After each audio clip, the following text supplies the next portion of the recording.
Welcome back to WP Sports Desk. We talked William Patterson football earlier in the show, but we're going to go pro with Greg, Chris, Wyatt, and Ryan to talk NFL. But first, let's get to the highlights. Greg? All right, we're going to Minnesota as Sam Bradford makes his first start with the Vikings in their new home, U.S. Bank Stadium.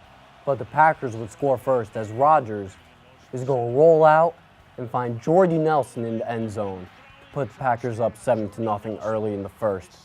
Now to his second, as Sam Bradford has the Vikings driving, he's going to find Kyle Rudolph, the red-nosed reindeer, in the back corner of the end zone to tie the game up in the second at 7-7.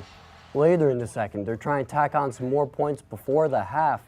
He's going to do a little play action and go deep to Stephon Diggs. Makes a dive and catch to get him into field goal range.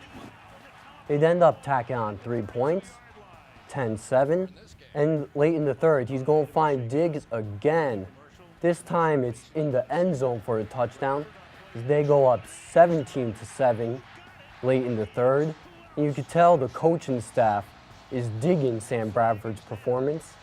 As we go to fourth, Aaron Rodgers trying to lead the team back. He's looking for receivers. He's trying to avoid the rush. After all, he says, you know what? Who needs teammates? I'm going to take this by myself. As he gets into end zone. A little scuffle break out after play, but they cut the lead to 17-14 Vikings. One more chance with under 2 minutes left. Rodgers trying to lead team back. He's going to get intercepted by the long-lost Waynes brother, Trey Waynes. That would seal the game as Vikings take their spot up top the North.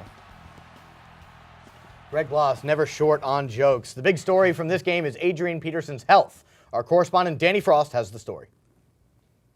Adrian Peterson could miss the rest of the season. Peterson will have surgery to repair his torn meniscus and will be out 3 to 4 months at minimum, meaning he will be out until at least December. Vikings head coach Mike Zimmer stated that Jerick McKinnon will be the new starting running back, and Matt Asiata will also be getting some carries from Minnesota. Starting left tackle Matt Khalil was also placed on the IR yesterday. Gentlemen, how are the Vikings going to fare without AP? Well, Adrian Peterson, he has 11,000 yards career. The rest of the run backs combined only have 3,000, so that's a huge loss there. They've survived injuries so far. Sam Bradford, the new quarterback, replacing Teddy Bridgewater. As I said, Khalil got hurt, but I don't know how long they could last. Well, the Vikings do have a good receiving corps, but these next 2 games are going to show if they can get a running game. You got to play Carolina, which always has a great defensive line. Right. Then you got to play the Giants, who has played well against the running backs the first 2 weeks of the season. So it's all going to really depend if they can find some balance on offense. Chris, what do you think? Offense wins games, defense wins championships. Fair enough. Minnesota has a fantastic defense this year. And a lot of people are overlooking it. Look at how well they did against Aaron Rodgers. Let's be real, people. Look at Denver last year. They won with no quarterback. Right. Minnesota is going to be just fine. Stole the words right out of my mouth. Minnesota is going to be fine. They're going to make the playoffs, and I think they could even win the NFC North. They have one of the best coaches in the league in Mike Zimmer, and as Chris said, that defense is tremendous. Now, he's going to be 32 at the start of next season. For an athlete, you know, we're starting to push it. Do you think he might make a full recovery?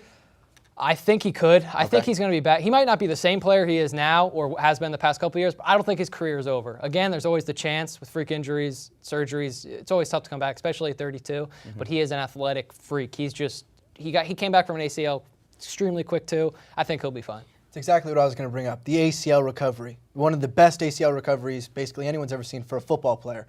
It was phenomenal. This guy's a freak.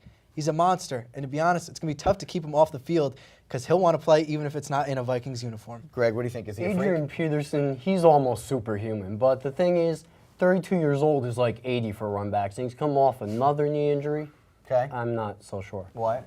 I mean, you can't get resurrected twice. I mean, Thomas Davis is one of those rare exceptions to where he did play well after 3 ACL tears. But, I mean, quite frankly, I think this is kind of it for AP. I give him about 3-4 years max. Okay, we'll have to wait and see there. So Vikings clearly have some injury problems here. But some of the other preseason favorites in the NFC, the NFC, have also had some problems here. So Vegas has the Packers.